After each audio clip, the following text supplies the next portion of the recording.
जो है बड़ी खबर दिल्ली दंगों से जुड़ी हुई है। आपको याद दिला दें कि कल ही ताहिर हुसैन के खिलाफ चार्जशीट दाखिल की गई और आज जो ताजा अपडेट है वो ये कि अंकित मर्डर केस में दूसरी चार्जशीट भी आज दाखिल की जानी है। 650 पेज की चार्जशीट है जो कि ताहिर हुसैन के खिलाफ आरोप तय करेगी और साथ ही साथ इससे पहले दंगों की, चाहे वो स्ट्रेटेजी हो, दंगों में फंडिंग की बात हो, वो कल जो चार्जशीट दाखिल की गई उसमें तमाम बातों का जिक्र था।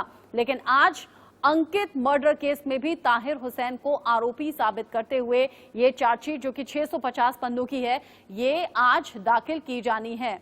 आपको याद होगा अंकित का बुरी तरीके से कत्ल किया गया था। हत्या करने के बाद ताहिर हुसैन के घर के पास ही जो नाला था वहां से शव बरामद किया गया था। बुरी तरीके से, बर्बरता से अंकित को मारा गया था, जिसका आरोप अंकित के परिवार वाले लगातार आपके पूर्व पार्षद ताहिर हुसैन के खिलाफ लगा रहे थे। कह रहे थे कि ताहिर हुसैन ने ही इसके पीछे स्ट्रेटेजी तैयार की है। दिल्ली दंगों में बड़ा हाथ ताहिर हुसैन का बार बार सामने आता रहा और कुछ तस्वीरें भी ताहिर हुसैन के घर की छत से सामने आई थी, जिसके बाद तस्वीरों के जरिए यह अनुमान लगाया गया और उसी सबूत के आधार पर लगातार जांच टीम अपनी अपनी जांच में आगे बढ़ती रही और अब ताहिर के खिलाफ दूसरी चार्जशीट दाखिल होनी है 650 पन्नों की। आशीष सिन्हा ज्यादा अपडेट के साथ जुड़ गए हैं इस खबर पर हमारे साथ। आशीष, कल भी आपसे बात हुई थी, ताहिर हुसैन के खिलाफ आरोप तय करते हुए कल भी चार्जशीट दाखिल की गई।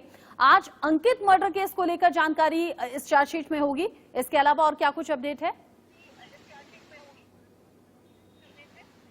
रचना, हमारे पास चार्जशीट की ब्रीफ की एक्सक्लूसिव कॉपी है जो दिल्ली पुलिस के क्राइम ब्रांच के सोर्सेज ने हमें दी है, जिसमें ये साफ कहा गया है कि ताहिर हुसैन इस मामले में मेन कॉन्स्पिरेटर है। यानी जो अंकित शर्मा का मर्डर किया गया वो एक सोची समझी रणनीति का हिस्सा था। दिल्ली पुलिस की क्राइम ब्रांच की चार्जशीट के मुताबिक इस मामले में लोग ये जानते थे अंकित शर्मा जो चांदबाग के एरिया का एक पहचाना हुआ शख्स था और जानबूझकर अंकित शर्मा को टारगेट किया गया। कुल 10 लोगों को इस मामले में आरोपी बनाया गया है और मेन कॉन्स्पिरेटर ताहिर को बनाया गया है। सबसे अहम बात इसमें यह है कि पोस्टमार्टम रिपोर्ट का यहां पर हवाला दिया गया है, जिसमें यह कहा गया है कि 51 बार अंकित शर्मा के बॉडी को, यानी अंकित शर्मा पर चाकुओं से हमला किया गया और उसके बाद उस शव को नाले में फेंका गया। ताहिर हुसैन की निगरानी में ही, यानी ताहिर हुसैन की देखरेख में ही ये पूरी घटना को अंजाम दिया गया।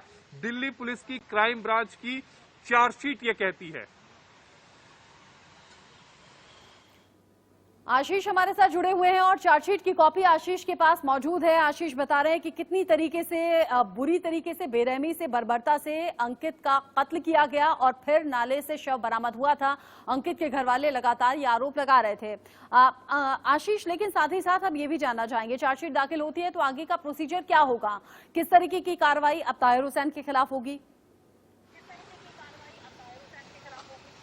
देखिए, अगर आज चार्जशीट दिल्ली पुलिस दाखिल कर देती है और उसके बाद कोर्ट एक डेट फिक्स करेगा जब वो चार्जशीट पर संज्ञान लेगा।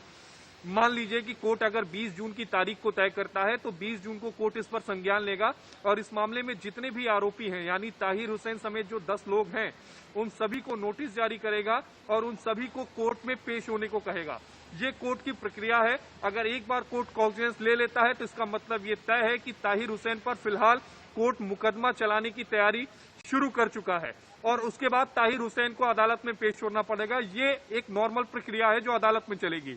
लेकिन सबसे बड़ी बात है कि अंकित शर्मा मर्डर केस, जिससे ताहिर हुसैन अपने आप को बार बार अलग कर रहा था, उस मामले में दिल्ली पुलिस ने ताहिर हुसैन को मेन कॉन्स्पिरेटर बनाया है और ये भी कहा है कि अंकित शर्मा को उस इलाके के लोग जानते थे, वो जानते थे कि अंकित शर्मा कौन है, कहाँ काम करता है और जानबूझकर अंकित शर्मा को निशाने पर लिया गया। और तमाम सबूत इस तरफ इशारा लगातार कर भी रहे थे। इन सबूतों के आधार पर ही आरोप तय किए गए हैं और आगे अब कार्रवाई की तैयारी ताहिर हुसैन के खिलाफ। बहुत शुक्रिया आशीष।